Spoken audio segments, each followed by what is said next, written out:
I'll call this recommending committee of July 15th, right? Close enough. Close enough. To order. Are we in compliance with the open meeting law? Yes, we are. This meeting has been posted in various locations throughout the city. We'll move to agenda item number 3, which the subject is bill number 2008-31. It updates the notification procedures for hearings on zoning applications sponsored by Councilman Steve Wilson. Staff, if you'd like to give us the information on that. Thank you. Margot Wheeler, Planning and Development. Currently, SUPs and variances are renoticed for council, while GPAs, rezonings, and site development plans reviews are not. This leads to confusion by the public, who may receive a second notice for one matter and not on others.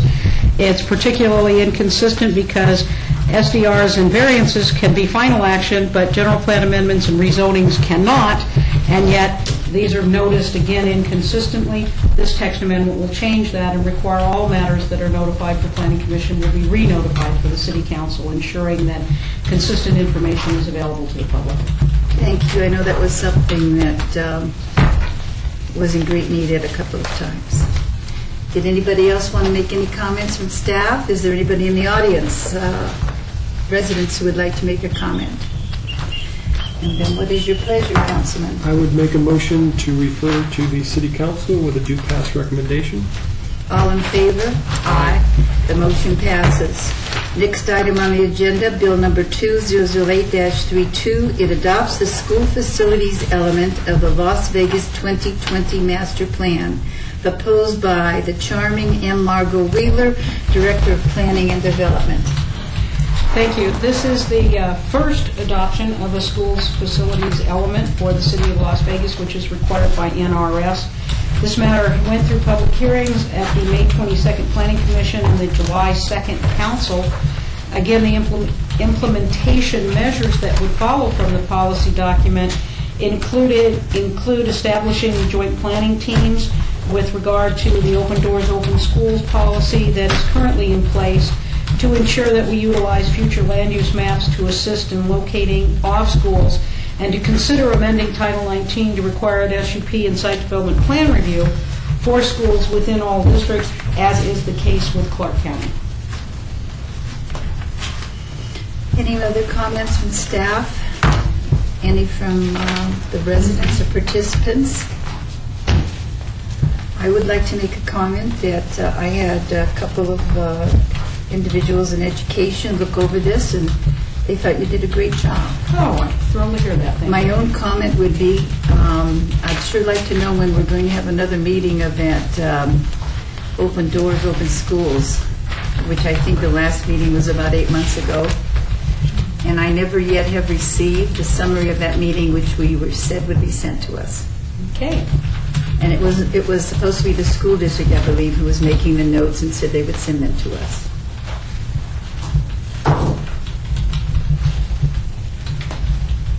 It'd be sort of nice to see that committee again. I think when I first got on the council, I talked to Councilman Brown about it. And now, 3.5 years later, I'm still talking about it and trying to have the meeting. And since I've been on the council, It's crazy you're going to say. yeah, but I think that probably will be discussed at the workshop, or at least is being evaluated with the, but certainly as far as the meeting. All right, no other comments, then my motion would be to refer to City Council with a due pass recommendation. All in favor? Aye. We'll move to the next item, Bill number 2008-33. It adopts the community design element of the Las Vegas 2020 Master Plan, proposed by Margot Wheeler, Director of Planning and Development. Thank you again. This is the first adoption of this element that is required by NRS. Again, the Planning Commission held a public hearing on May 22nd and the City Council on July 2nd. It's a policy document that will require follow-up. The important policies are the issue of creating walkable communities, adopting a SMART code regulation, which encourages sustainable development, principles to discourage leapfrog development by providing incentives for infill properties, and also to develop guidelines that require the retention of natural arroyos rather than having them only retained by development agreement. So again, this is a policy document which is not adopting any specific standard changes, but those will follow from the policy document. Anybody have any questions? That's our audience today. Councilman Brown, your pleasure. My motion would be to refer to City Council with a few past recommendations. All in favor? Aye. The motion passes. Bill number 2008-34 amends the business license code pertaining to the license application process, licensee regulations, administrative fees, business license categories, designation of license agencies and officials, compliance with amendments to state law and other related matters, proposed by Mark Vincent, Director of Finance and Business Services.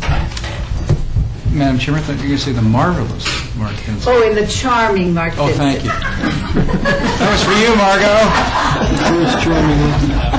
Councilwoman, if I could just make a comment, and it's a question more so, and I apologize. I am filling in for Councilman Barlow, and I was out of the office most of last week. So the last City Council meeting, we had two ordinances that were to be heard. We withdrew one, or held one of them in abeyance until the fundamental review process.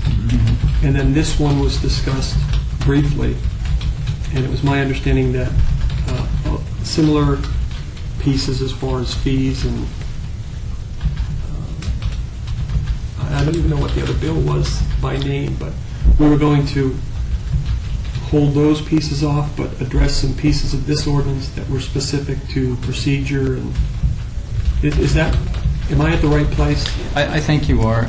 Jim can probably remember the prior bill. This particular bill is doing multiple things, some of which are procedural, some of which are being required by the state. There are some fee elements in this, though, that we can address, but I was going to highlight some of those. We obviously can probably do multiple things, as you might want to request, but there are things in here that we probably need to get taken care of, and maybe it'd be best if we just kind of walk through those first. It might be helpful. All right, and I promise to be brief. I appreciate that. The comment then is specifically geared to not whether a fee is justified or cost recovery or whatever, just the timing of it that we were talking about. Right. From a comprehensive Right. meeting in October. Are we scheduled for the workshop? Councilman, just to clarify, what the other item last meeting was a resolution that would have added an appeal fee for zoning items, and that was the one that was asked to be held to October, along with the fee elements of this. Councilman, I think the item that we do have another bill coming forward for alcohol, and that was one that we talked about in briefings, but you haven't seen that bill yet. That's what I meant. That's what I mentioned. Thank you, Councilman. Okay. Well, let me be brief and let Jim go through some of the items, but generally there are several things we're doing here. Some of them have to do with definitions, redefining definitions. Some of these are being driven by the state's definitions. For example, I think it's commercial lenders. There's some definitions we're trying to get consistent with the state. There are some elements in here, though, that from a fiscal perspective have to do with fee increases, have to do with re-inspections. And again, the theme of that being that if we have to go out and re-inspect somebody who didn't do something right the first time, that there ought to be an added cost to that they might pay. As you know, we process quite a few temporary license applications. That's sort of an expedited process, much like you might find in business planning and development, and we think we should charge a fee for that. There are a few other areas that I'll let Jim talk through. There are some changes we've made in some areas that are advantageous, such as in the case of real estate developers, lowering those fees. In other cases, we're trying to capture some revenue on commercial property leasing that we haven't captured in the past. So there's some of those, and I'll let Jim explain some of those. The one thing that's in here that may be a little bit different is that doesn't relate to the licensing directly, but there's some changes we're proposing to the work hard appeal process, which the clerk Beverly Bridges would appreciate. Right now, we go through a lot of harangue to get things agended and on the agenda, only to have them settled in the process with Metro and the work hard applicant. So we're changing that process, so rather than have them go to the clerk, they go to Jim's office, and that we work with that process with Metro, and then when we know that we have a final real appeal that's going to come to the agenda, that where a body's going to show up, then we'll schedule those. So they'll lengthen out that process a little bit. So with that, I'd prefer just to shut up and let Jim kind of come through some of the bullet items. Just to elaborate a little bit on what Mark was talking about on the fees, they're more cost for service fees than they are increase in business license fees at this point. Right now, we charge a fee of $30 to process a business license application. That really is clearly not our actual costs that are involved. Our request is to have that fee increase from $30 to $50 for generally all business licenses. The adjunct to that would be for a privilege license, which requires probably 3 times the amount of time that we spend processing that applications. We're asking for a $100 application processing fee, and if we have it fast-tracked for a temporary license, which about 80% of our applications on the agenda are temporary licenses, we're asking for a application processing fee of $200. We spend a lot of time trying to put those applications together. They go through many different hands, and we have, in some cases, 2 weeks to 4 weeks as a turnaround time, where generally an application for a privilege license may take 2 months to 4 months to 6 months. The other thing we want to do, as Mark had mentioned, is cover our costs, or recover our costs when we do inspections on any kind of business. When a complaint comes in and we have to go out and address a violation, there is always a follow-up to that, and in some cases we may follow up twice, thrice, and more than that, just to make sure that the violation has been eliminated. We believe that a $75 per hour rate on a reinspection is fair enough for us to assess the violator in this case, and if we determine that after the first inspection that the violation has been abated after the second inspection, we may not request our cost to be recovered. But any further inspections, we would charge that $75 per hour per rate. And Jim, that is, how do we determine that 75 per hour? Is that if someone's going out to Kyle Canyon to inspect a business versus downtown, is it windshield time, or is it when they get to the site and do the actual inspection? It's actually windshield time. We, with our labor and benefits costs, our travel time, our vehicle costs, our radio time, our computer time, it does all add up. And I think even if we were to itemize it, I think even $75 per hour might be understated. So another incentive to do business downtown, where it's closer. Well, Councilman, and we're obviously not deploying those folks from downtown. These are licensed officers who are already out in the field doing other, so it's not like they're coming back to City Hall every time they go back out. It's not the case. Very good. Additionally, the ladies before me here are from the Nevada State Board of Massage Therapy, and we have a provision in our code that Val Steed has worked some amendments to. I believe Val's going to suggest that it be introduced as a First Amendment.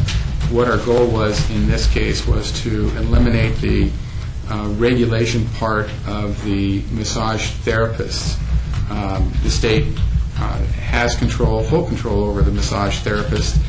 We still license massage establishments, and the bill that we're looking at with the First Amendment would be to put more emphasis on the regulation on the massage establishment licensee, and any violation that the massage establishment licensee has under her or his care at the facility would then be, the consequence would be possible disciplinary action on the licensee of the massage establishment and not on the therapist at all. So with that, I'll kind of shift it back to Are you Val. talking about something that occurred that was not related to the massage? I ask this because the massage is a more complicated situation. Well, this would be any violation that may exist on a massage establishment licensee's premises. And for instance, if there was an unlicensed massage therapist performing massage on the premises, then the responsibility from the city's standpoint, from a licensing standpoint, would be on that massage establishment licensee who hires that person or asks that person to perform massage on a client. The state would have the direct control and regulation over that therapist who performed that massage, but we would have the control over the establishment and her license for allowing that to happen under her massage establishment license. And if, say, one of the people who did the massage did something wrong, that would not prevent the city from moving in a direction to... We would follow the state's lead on it. If the state did their investigation or we reported it to the state and they took action on that therapist's license, or if it was an unlicensed therapist that they took action on in some fashion, then we would follow suit. If it's for an unlicensed therapist, we would have the ability to cite that person to be cited into municipal court for performing massage without a license. But on a licensed therapist, we would follow suit after the state took their action. But I think, Councilwoman, your question I thought your question was going to be going towards taking action against the establishment as opposed to the individual. Is that where you were going with that question? Well, except unless the individual did something wrong, then why wouldn't the individual? That's, if I may, my name is Billy Shea. I'm the chair of the Nevada State Board of Massage Therapy. What we've done is we've written some NACs and some laws that regulate massage. We encompass that whole field. So if the individual, being a massage therapist, steps out of line and does something inappropriate or dangerous to the client, then we're going to be on them like flies on stink. We're also going to report it back to the city, to Metro, whoever we need to report it to, as far as an offense against the license holder of the establishment or any police action that needs to be taken. We've worked really hard the last couple of years developing these relationships that I think are now really fitting into place very nicely. Metro is working with us. We have a board member who is a Metro officer. They come into our meetings. If we're doing disciplinary hearings, then we get information from Metro that helps us to determine what the outcome of those hearings is going to be. Thank you. I understand. You don't want the whole political thing. It's just that I want to paint a picture for you, that we are working very hard together. The state board will and is disciplining those individuals who are doing things that are inappropriate in the business place. But because the business license office still has the four walls, basically, we want them to stay very much involved as well. And that's where, if they're going against the licensee, and in some cases closing down the establishment, that helps us all. And that's what we hope to achieve. Thank you. Thank you very much. And it's different from what we do today in practice because we, the city, have traditionally gone after the masseuse also. Up until last year, 2007, we were regulating the practice of massage therapy with the massage therapist, and if they violated any section of our code, reference performing alcohol massage on the opposite sex or performing a massage without the required certification, we could take the action on that licensee alone with the city. As of July 1st of 2007, all of that pertains to licensed massage therapist is regulated by the state board. The action that they take is something that we would follow up on from the city standpoint. Thank you. Are there any other comments? I do have a couple, if you don't mind. Billy Shea, again, State Board of Massage Therapy. There is some language in here that does cross the boundary as far as scope of practice, things that would fall under the Nevada State Board jurisdiction that we'd like to have a little bit more scrub done on this bill before it finally goes up for a vote. Especially if you would, I think it's page one, there's some areas that cover, like what, that's removed. Okay, so let's go to 73. There's a section 111 on page 73 that talks about what the therapist can and cannot do. And that's really covered under our statute and under our administrative code. I think Val has an amendment.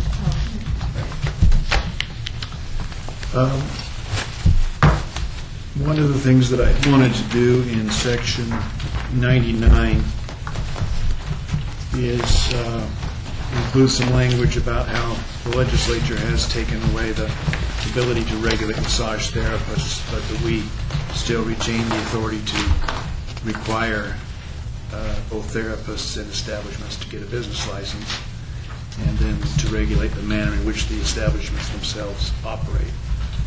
And then some clarifying language in the section that Billy was talking about limiting to the licensees themselves rather than the therapists, to make sure that there's not any thing that would violate the state regulations. I still want to work a little bit on that. And the following section, I know the board had some concern about the dispatch, and so the language that we would have in section, I think it's 112, that I came up with would be to say any licensed massage establishment may dispatch a licensed massage therapist to administer massage therapy to a client, but only if the therapy is to take place at the client's transient lodging, temporary or permanent residence, etc. I think that would address their concerns on that. What would you like to have more time? Well, the reason I didn't bring specific language is I know that there is a move to do something with the fees, apparently, that we would need to put in an amendment. And so I don't see you sending along the bill today unless you're prepared to decide which fee elements you want in or out. So if you're not going to send the whole bill on today, then yes, I'd like more time to come up with some language. We also had Jim, I think we had a change to section 89 also that talks about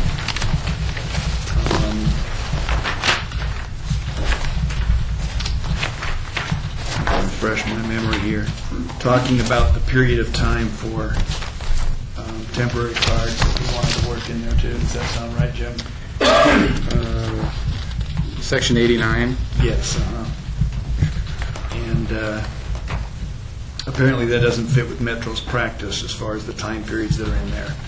So we have some additional language that we want to bring back for you on that section as well. Okay, yes, we do. And I would like to have the opportunity to run our section 6.52.120 about the massage establishment by the members of the board to make sure that they understand what we're trying to do, and if they have objections, then they can bring those back. But I think we'll be able to work something out on those. I think that would be important. Julie, that was the section you were questioning, right? 652.120. Yes. That's one of the ones that really comes across strong and clear. The other thing that we're a little concerned about is the valid health card. Clark County Health District is writing regulations that kind of walk all over our statute as well. And we've been working with them to try to get them to alleviate some of that pain over there, because their regulations just don't dovetail well with ours. And the health card is one of the big deals on that. According to state regulation on our bill, the only thing that you can do in a local jurisdiction is require a business license. So the health card then becomes the big issue for You're us. saying that's what the state is saying, all we can do with the business? I just got to tell you, this is amazing to me. We work so hard, and you must know that your field oftentimes is questioned. I do And understand. it seems to me we're tossing away some safeguards. That's the thing I'm concerned about. And if it's been done by the state already, And quite honestly, I'd like to know who did it in the state. I'd sure like to know their reasoning. I might be able to answer that. Who did it? All right, who did it? I did. Oh, were you? I was the primary lobbyist in favor. No, I'm not talking about the lobbyist. I mean, who pushed the bill through and Morris everything? Arbery was one of the Morris Arbery. proponents of it. Senator Carlton helped with it, and Senator Tiffany helped with it. Billy, could I address? I just that? wish, I just have to say something. I just wish that when this is done, that the legislative people involve the local entities to get some of our feelings and our thoughts on things. Well, I think that was pretty well accomplished during the lobbying, because we had Las Vegas Metro, we had City of Las Vegas lobbyists there. It wasn't done behind closed doors. No, I didn't mean it was behind closed doors. It's just sometimes it's omitted to invite some of the people that later on. However, maybe this happened before I was on the council too, because Tiffany. The bill was signed in '05. It So it was came law in October of '05. But if I may, and I don't live in Vegas, so I don't feel your pain down here, but I do know a little bit about what goes on. I told one of the Las Vegas Metro police officers the other day, I said, 100% of your problem is prostitution, but prostitution is not 100% of my licensees. There's a lot of really good people who are being penalized and discriminated against because of this problem of prostitution. I understand that. The thing I don't understand is that between the agencies down here, it's not going away. Clark County just passed a zoning ordinance last month that affected only new licensees. It was not retroactive, which means if you have an establishment that is, may I use the word parlor, a massage parlor, they never get closed down. There's no way to close that establishment down. It's grandfathered in. They can change ownerships. They can change names on the license 100 times, and there's nothing that's going to happen to those people. What does that mean, Jim? The two that we You guys, closed down? yeah, you did the only. Oh, we do it. Oh, You okay. did the only ones. I was wondering a second. And might I add, you're doing a great job. We love you. We love these people over here. They've done a great job. And if it wasn't for the city, there are a couple places that would still be open. Well, and I think they are doing a good job because of what's happened with a couple of places in the ward I represent. I just want to ensure that there's nothing we do that hinders the continuation of that good job, that's all. I think we have a good working relationship. I think that we've all kind of come together as a group to make this work. But your hands are tied down here because you've got Henderson, North Las Vegas, you've got all these other communities that are kind of infringing on your areas, and all you have to do is walk across a boundary, and you're clear. You can What do you practice. mean they're infringing on our areas? They Well, can infringe if I that have a part of it and business take it. license- if I- Redraw the lines. Yeah, exactly. If they want it. But if I have a business license in Las Vegas and Clark County, and I get in trouble in the city of Las Vegas, I can walk across the street and go to work over there in another establishment and make a lot of money doing the same bad stuff that I was doing in the city. With the state, we're the gatekeeper, we're the guardian. We have a database. You get in trouble up north, you try to come down here and get licensed, we're going to tell people. We're going to report it. We have that right. We're also working with a national organization, trying to develop a national database that perhaps will make a big difference in the future, because a lot of your illegal massage therapists, if you will, are coming in from other states. They come in, they get reciprocity, they have licenses in other states, and they go to work doing illegal massage in Las Vegas. And there's almost nothing you can do about that other than... Do you have a national registry? We are working on one. You're working on We're that. working with about 23 states to develop a national registry. The The movement right now is towards state licensure in all states. Currently, there are only 2 states that do not require state licensure.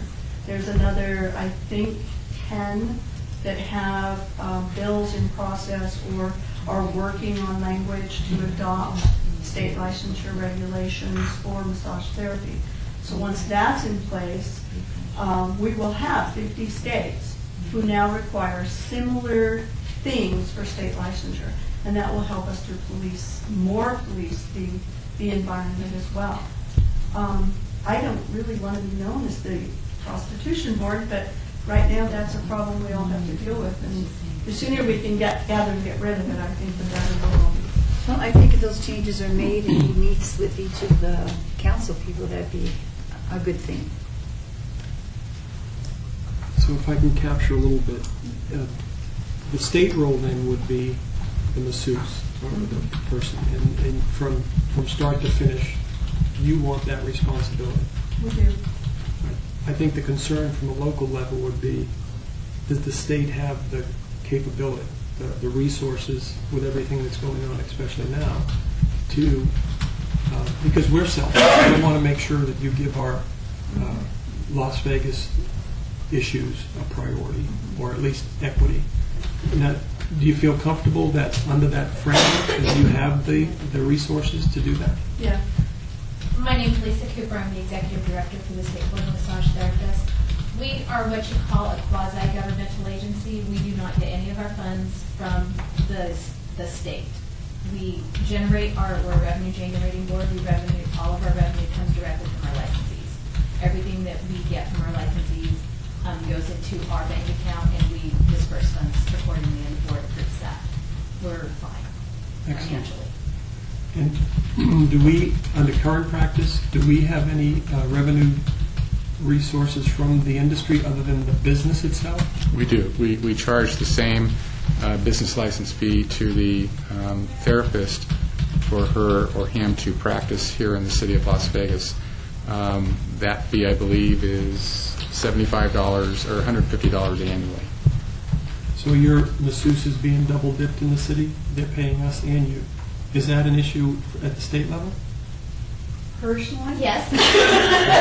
It's no different You than know, doctors, it's not- doctors, attorneys. Yeah, that's But, hey, the problem. We're not. Look, I'm- Nothing we If- can do about If that. they're a professional, they're covered under Title 54, they're a professional, and as long as we're being billed the same as everybody else, we're fine with it, you know. Of course, we... Double dipping is less. the wrong term. I understand that. This is not, I'm learning a lot right here. We're Thank you, only Councilwoman. concerned if we're treated differently in Right. our business. Okay. Yeah. So we're comfortable with what the state wants to do as far as the actual person. Yes, definitely. It's not dissimilar to what we talked about with the child care licensing. There seemed to be a redundancy. And from our standpoint, if the state has the authority by statute and the resources to do it, we should get out of that business. We Right. shouldn't be redundant. Correct. And I would agree with what he said. The only concern I have is lots of times state boards, membership changes, politics get involved, and you mentioned medical and lawyers, and we've seen some of the things that have happened with the state medical board recently. and Well, things- but remember, the massage establishments are still a privilege license. That's not going to change. So you're still going to have that control, and it's going to be strict regulation on the establishment. Okay. The neat thing about this, and it really gets to be really beautiful when you think about it, is that it now gives you more tooth to pull business licenses. If somebody's doing something wrong, you can go against the business owner and you can yank that license like that. That hasn't happened down here in a long time. So I think this is a good thing. And how does this help us yank that license? If we've got a violation, say we've got 2 or 3 arrests for prostitution. Okay. Those arrests go right back on the owner of the establishment. Right. In your ordinance. They go right against the owner of the establishment. Now, he is held accountable for what goes on in his business. But haven't we been doing that? Yes, we have. We have been doing that. Right. But You you have. conviction? Yeah, well, all I can go on is what the You city's require doing. conviction, we only require arrest. Yes. But We have had similar cases. An example of that was Sunflower Massage, which we heard last 2 weeks Right, ago. right. They were on a temporary license. We suspended their temporary license based upon arrests. So we have the angle to go after their license and not approve it for a permanent license. A license that has been issued, in most cases, we're going to rely on a conviction of those individuals. In some cases, we can rely on arrests based upon the number of arrests and the allowability that the licensee, the establishment licensee, lets these things go on and on and on. So, but most of them have been convictions. So what's being proposed then is something to certainly clarify, but streamline, so we avoid the redundancy? Yes. So two of us aren't doing the same thing? Right. The regulation of the therapists are in their hands, and we're going to rely on their communication Great to concept us. in government. And they have the similar resources that you have to be able to do this. They do. This group does. This group does. Okay. They're good people. Oh, I don't doubt they're good people.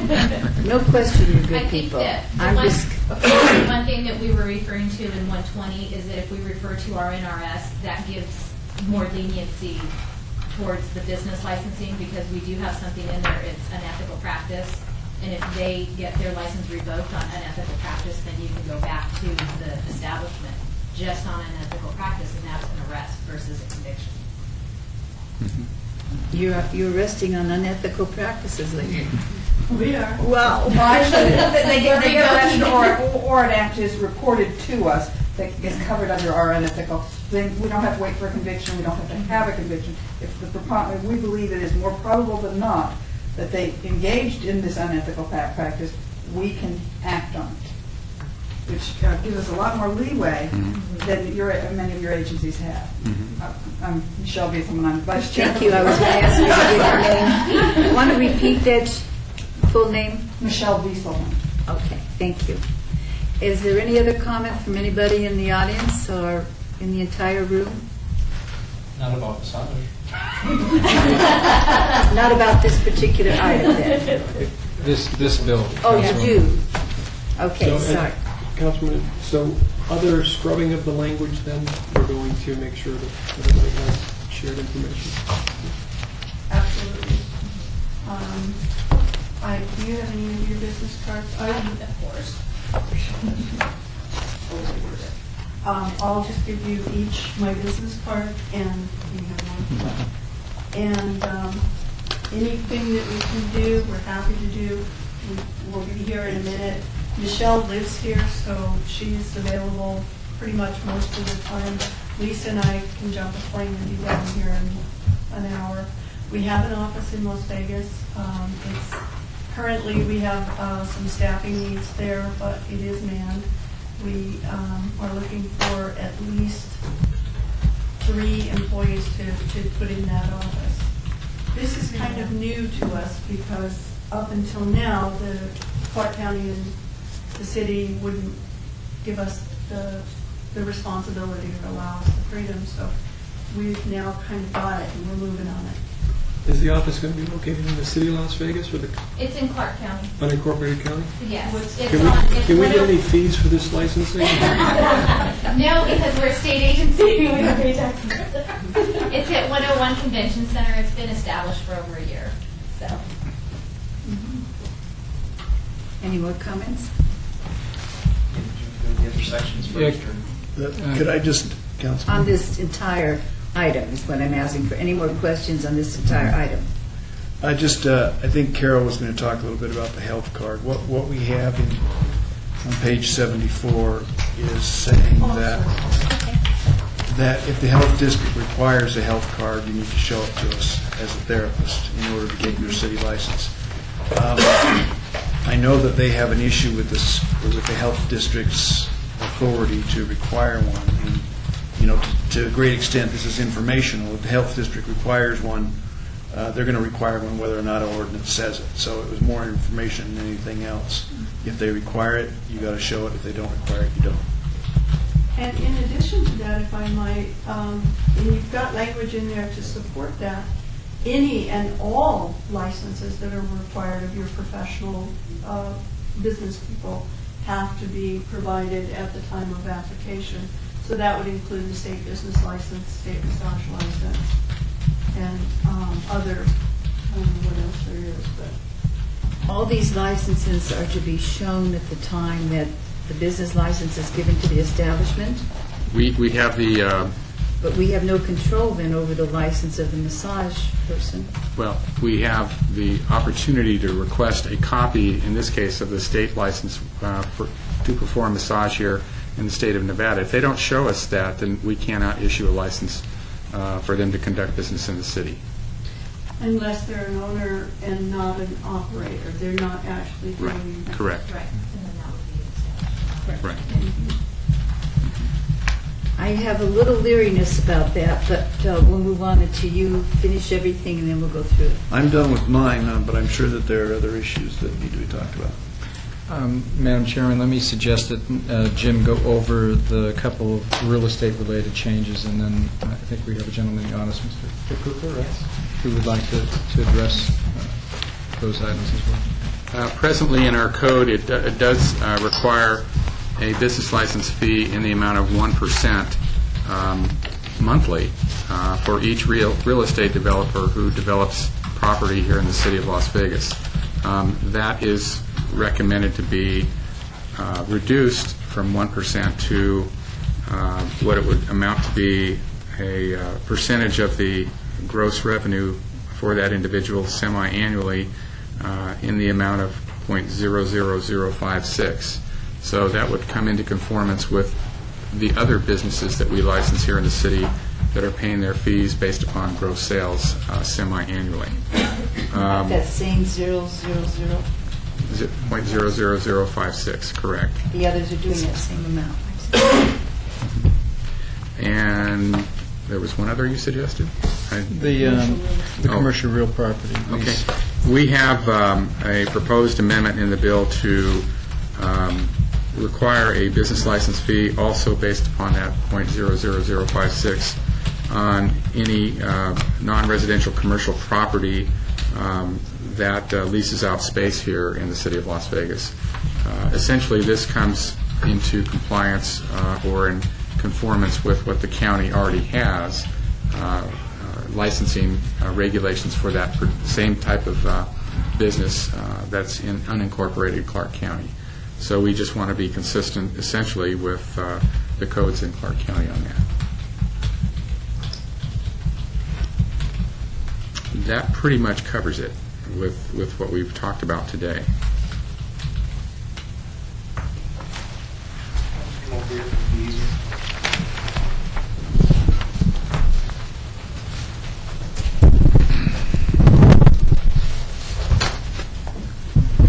Yes, Kip Cooper representing the Greater Las Vegas Association of Realtors. And actually, that's line by line, might make it a little easier. You know, after going through the 102 pages, I have much more respect than for these folks. It is just a daunting task that they've got, and I think from the realtor's perspective, we've probably got it a lot easier than a lot of folks out there. Reason I'm here today really is more for clarification purposes on a couple of issues. And there are some serious issues that kind of affect timing and what's going on in the marketplace today that I think the council should consider. First issue of concern was on page 1, the inclusion of the words advertised or marketed. This, we tend to believe, is unnecessary, and it's certain to create some confusion in our multimedia world. Any promotion or advertising in a valley-wide publication for Henderson businesses can be interpreted by the department as conducting business in Las Vegas.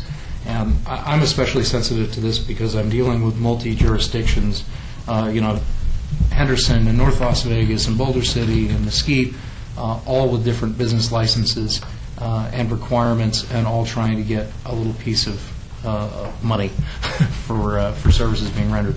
The state is very clear in statute that for professional occupations like real estate, that the state has the ability to issue a professional license, which they do, and we do pay for. We have our occupational license, which they have to pay for. Also, it grants the authority for the county and the cities to issue a business license. But that license is limited to where they hang their license, where you hang your license. So you're not required to pay multi-jurisdictionally, having a real estate license or an insurance license, for example. So you can go from Las Vegas to North Las Vegas to Henderson, and you are only required to pay the local business license in the jurisdiction where your business license hangs. And I'm a little concerned with some of the verbiage that's in the code, and I'll get to that as well. But that's part of our concern from the marketing and advertising perspective, is if property is being advertised, if, could that be interpreted not by you folks, but a group down the road as to mean that you're conducting business just because something went into a circular or flyer. So it's something that I'd like you to take a look at. Could I just ask a question? See, I sort of like that. Yep. I sort of like that because I thought that might help us with our short-term rentals. Absolutely. See, that I wasn't looking at that just to show you how you different perceptions. I was looking at it from the place that says it's not a business, but it is conducting a business. And we can prove they're conducting a business because they advertise their market. I would think that wherever you have your licensed activity and your business is located, you would then not have to pay a license fee, in other surrounding areas. But that might be something to look at. I just wanted to mention that to you, that when I saw that, I didn't know if you did it for that reason. But this is a problem. It's an enforcement issue. We have a problem with people who are operating businesses out of their home. We even have it. It isn't even a short-term rental. We have it now in the halfway houses, where the people are charging $454 per person plus $100 per utilities and everything. And some of them have 4, 5, 6 houses, and they got a business. But they're trying to say it's not a business. But that's where our problem lies, I think. And maybe there's some way a word or two could be added that might clarify that. But I did want to say I liked it. In particular, when we're looking at out of state and other entities within real estate, there are just a number of examples where the city would not be just in requiring a business license and defining that just because there was multimedia and advertising occurring at that time. I understand your point. I understand why they put it in here, but I'm not sure and I'm not sold that it's essential to have in the code, because you do have the authority and the ability to enforce people that are actually conducting the business based off of the tip. That they, that's how they're catching these folks that are operating businesses illegally or without a business license, by the advertising or by the actions of those individuals or those companies. So I don't think it detracts from it at all. It just may avoid some confusion in the future. Well, the homeowners will tell you very strongly it's not a business. And we met with about 25 of them, and they all said it wasn't a business. Well, I should say the property managers said it wasn't a business. That, I just wanted to say it's so complicated, but I understood why they did that. Is our city's practice, if you're a licensed professional in unincorporated county, but market valley-wide, do we also ask for a licensing fee? We ask for a business that is going to be conducting business, a professional firm,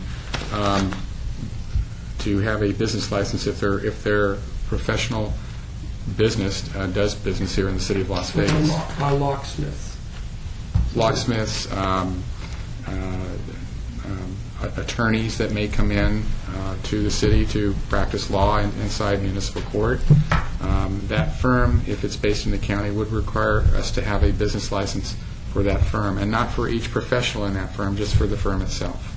Whereas if they're based in the city, that firm has a license, and then each professional that is employed by that firm would have a fee based upon the number of professionals that they do have. But I'm going to shift off of Kip's comment here just a little bit.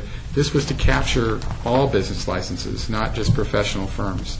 we have gypsies and psychics out there that are going door to door in commercial locations, giving flyers to customers as they come out of Vaughn's supermarket and say, if you have any problems, and if you'd like me to help you with those problems, please give me a call.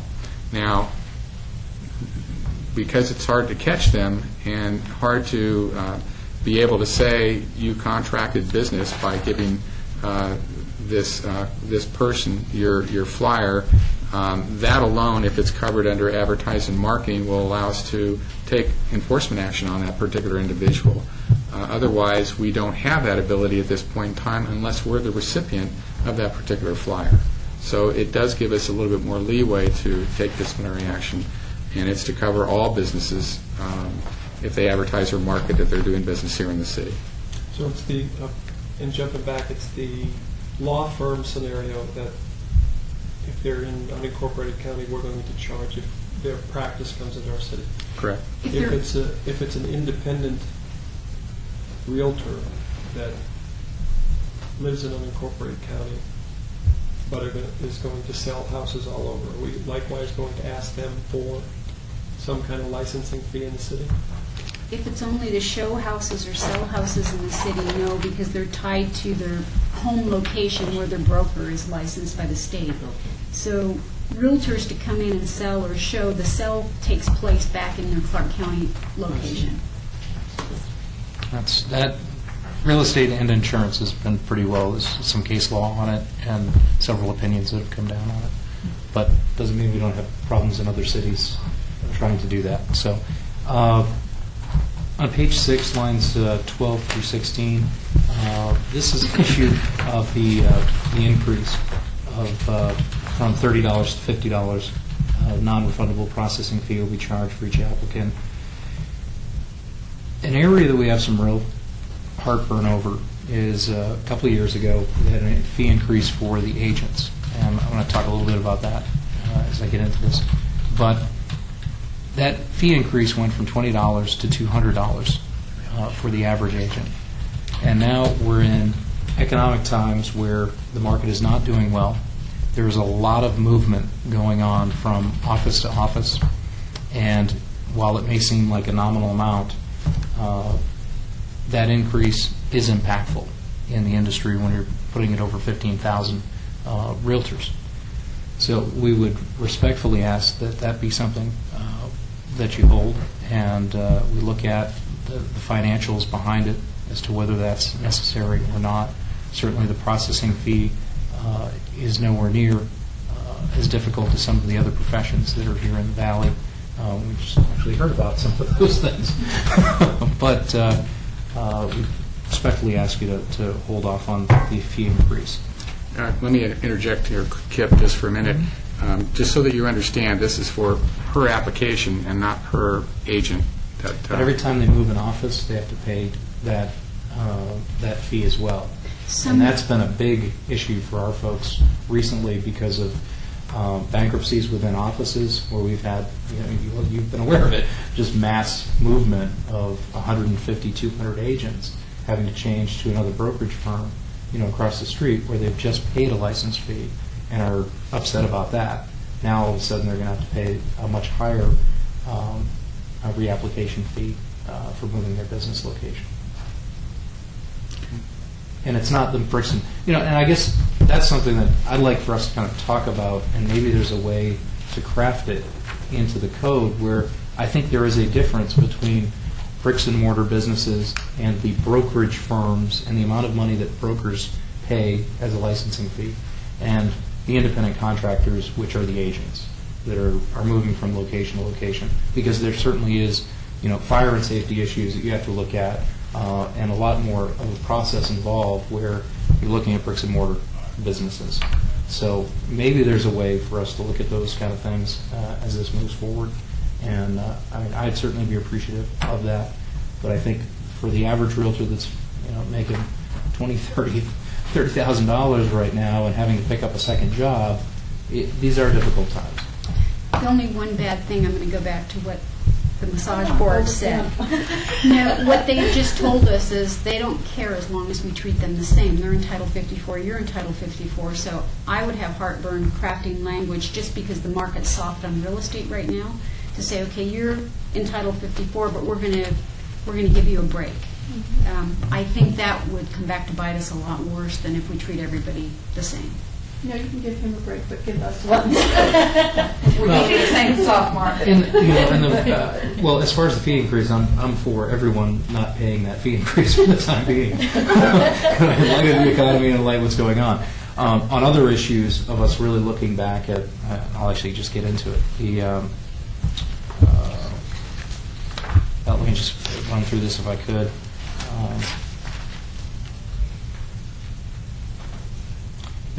Page 10, lines 11 through 13.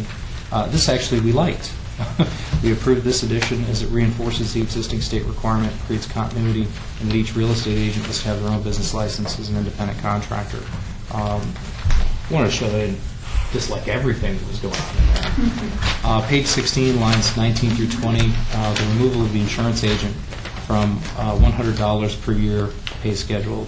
2 years ago, the definition of real estate salesperson was deleted in a similar fashion, with agents and brokers falling into the professional business catch-all category.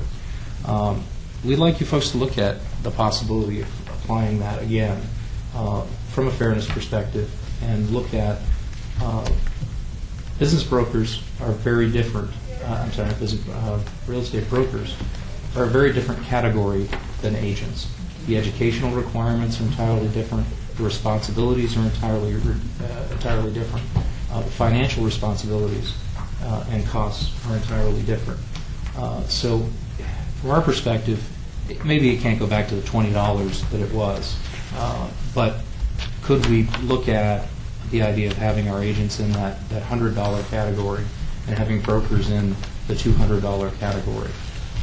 I know it's been difficult and tenuous and trying to educate all of these folks and make sure that they're coming in and paying their business licenses appropriate.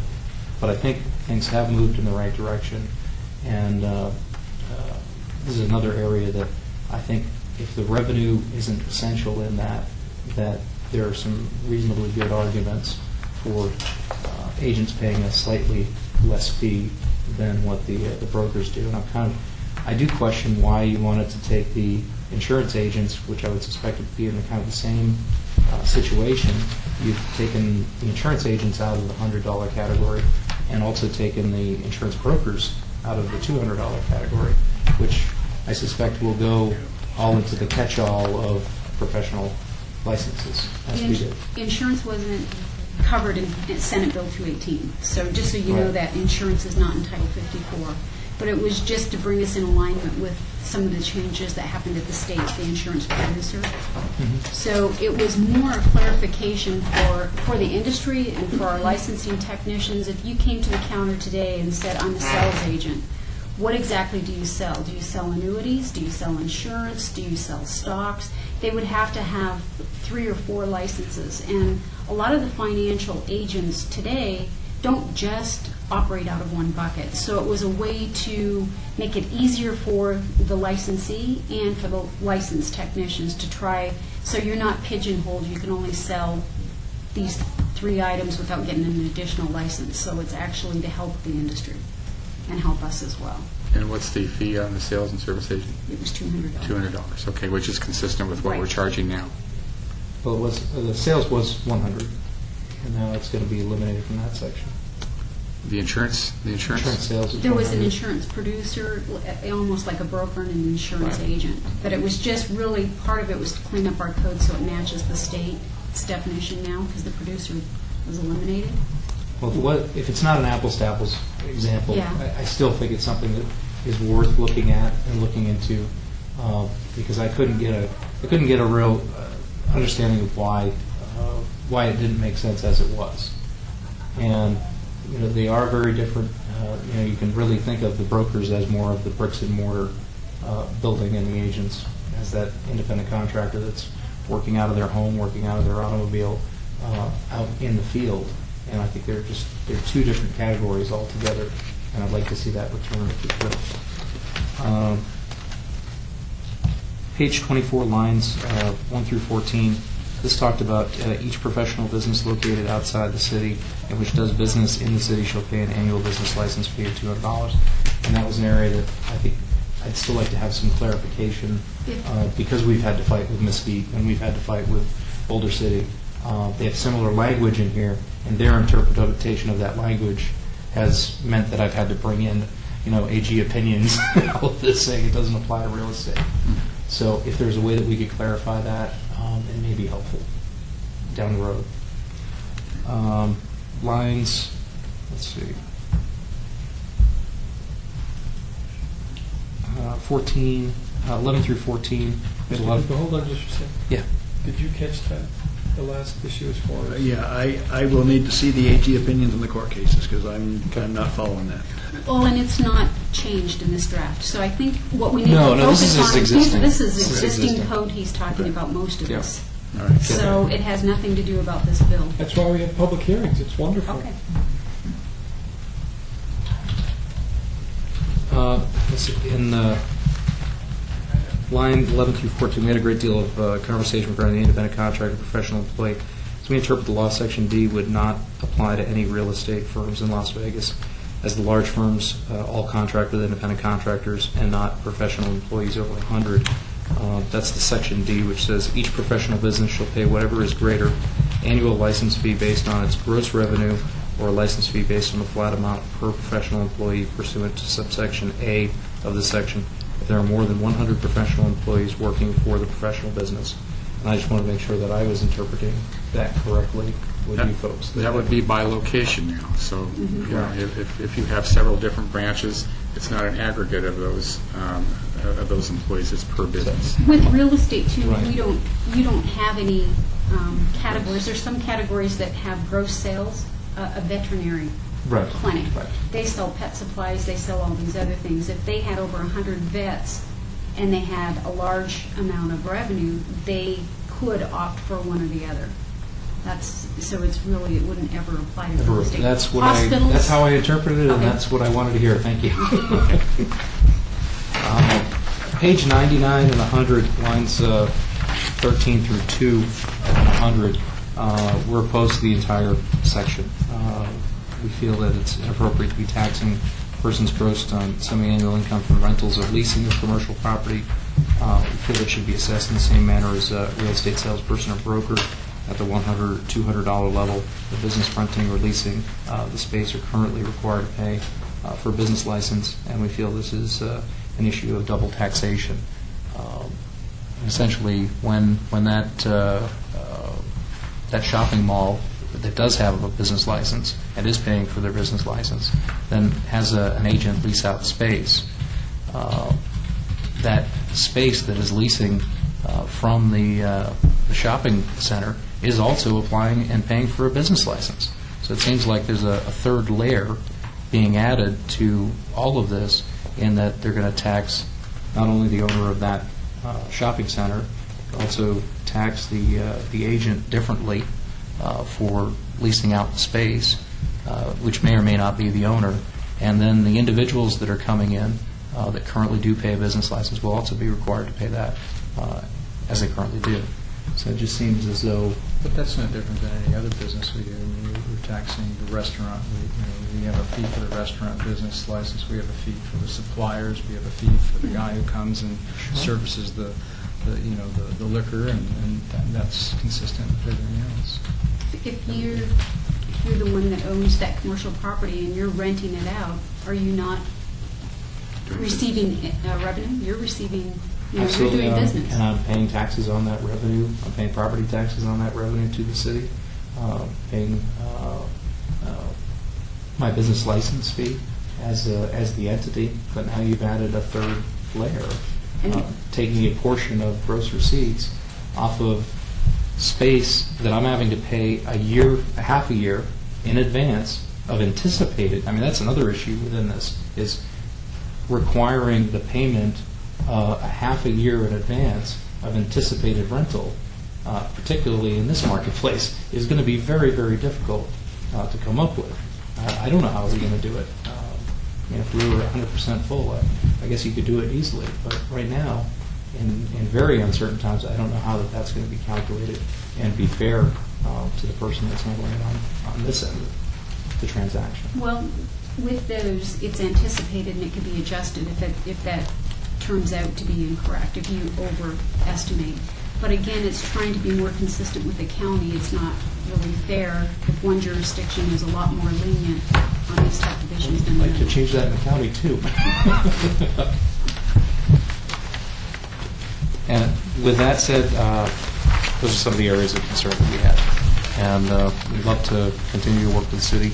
And I do thank you for a number of clarifications in that I think give us much less heartburn than we had when we first took a look at it. But if you could ask the council to hold off on the fees and have some additional conversations about that, we would be very, very pleased. Are we going to make the changes that we would need to hold this for changes and looking into these other things? Yeah, obviously there is some work we need to do, so I would, I don't know what the right terminology is here, Val, but obviously we would probably want to not go forward with this, allow us to make some of these changes that we know we need to do. I know there's some disagreement with Greater Las Vegas Realtors, so I don't know how we resolve that, but I suspect we won't resolve all those things. But we need to, I do think there's enough in here that we need to keep going forward, whether or not we have a special language to deal with the implementation date of any fee increases. It's something we need to work with Val on as well. So are you saying you need time to work on it? Yeah, I So think it's that's... better to hold it for a while? I would say, I'm sorry, Go ahead. I would say 30 days. I think that And gives then us... you could talk with him more. Exactly. Into, Right. Right. It's hard to do this in just an afternoon meeting too. You may have questions that come up. Yes, Val? Would your direction be that we come back with everything, or we come back with a version that doesn't have money in it? That's what I don't know. Well, I think you're saying you need money in it. I believe that this bill here has a cost recovery for our fee increases here.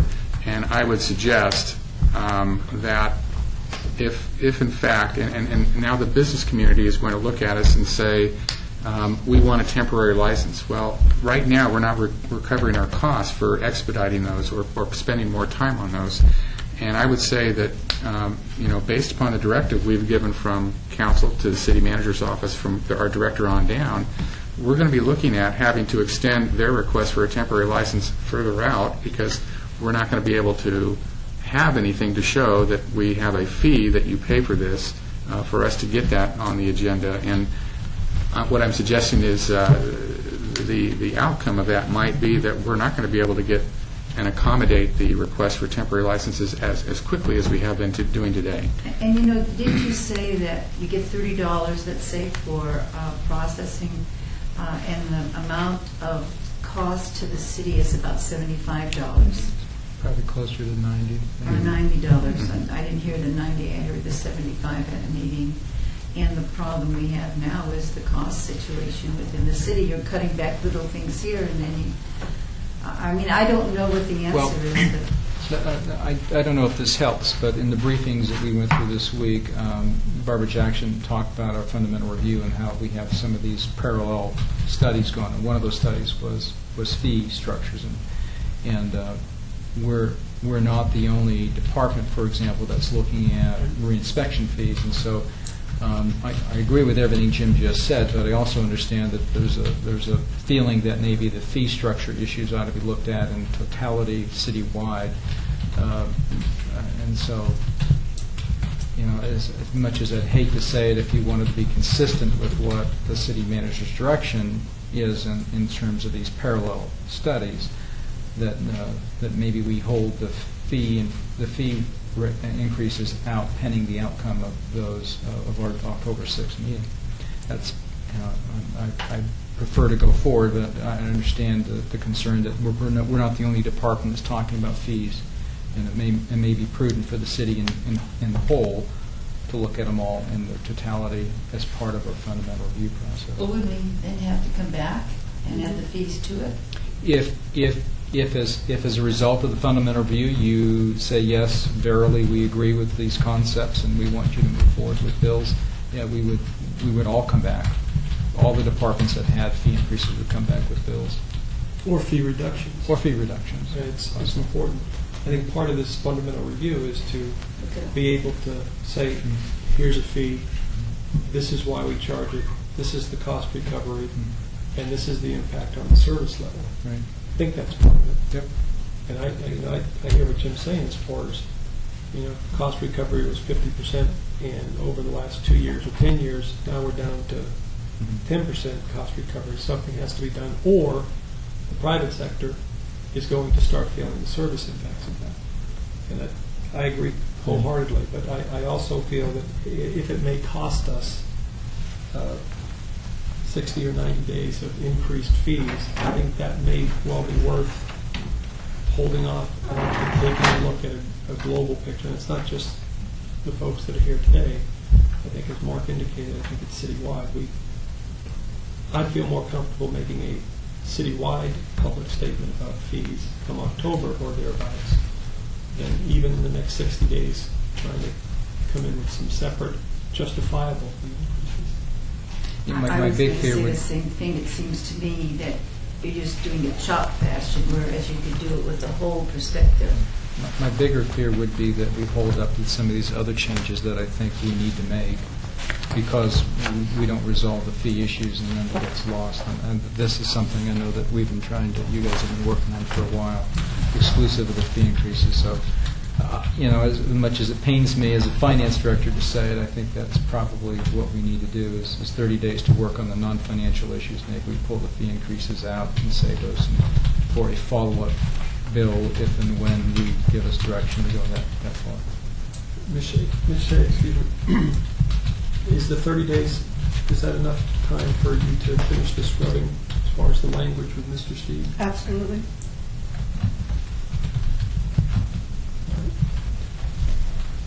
And that would be either 3 weeks or 5 weeks.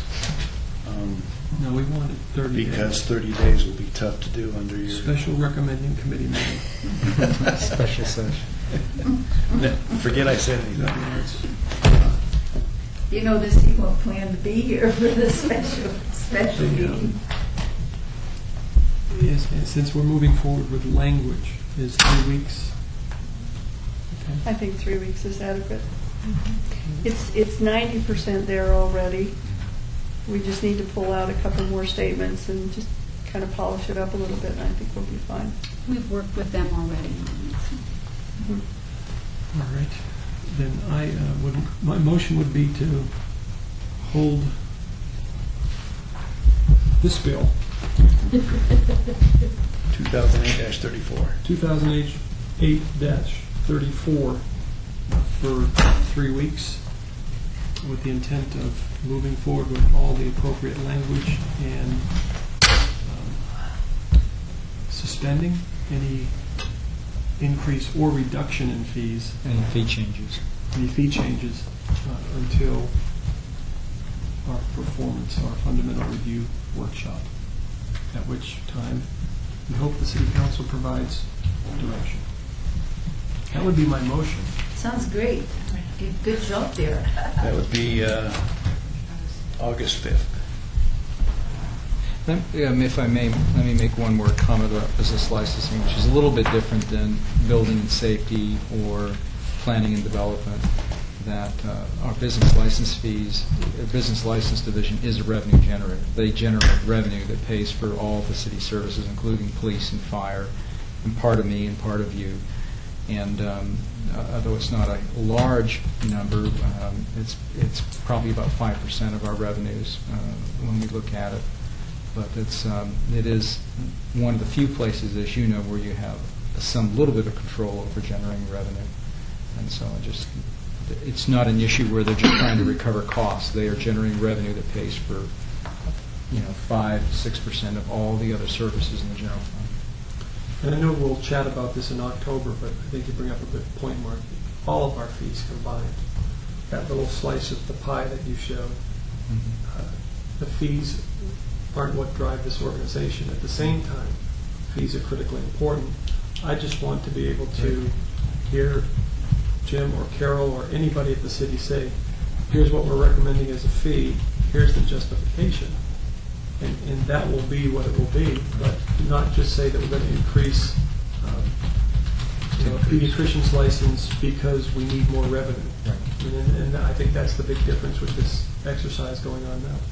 And I think the public perceives the safety towards them in our licensing and the overall ability that we have to monitor that licensing, and that costs money. And so we have to, both sides, understand that. All in favor? Aye. The motion passes. And now I ask if there's any citizen participation. You can make public comment during this portion of the agenda, limited to matters within the jurisdiction of the committee. Since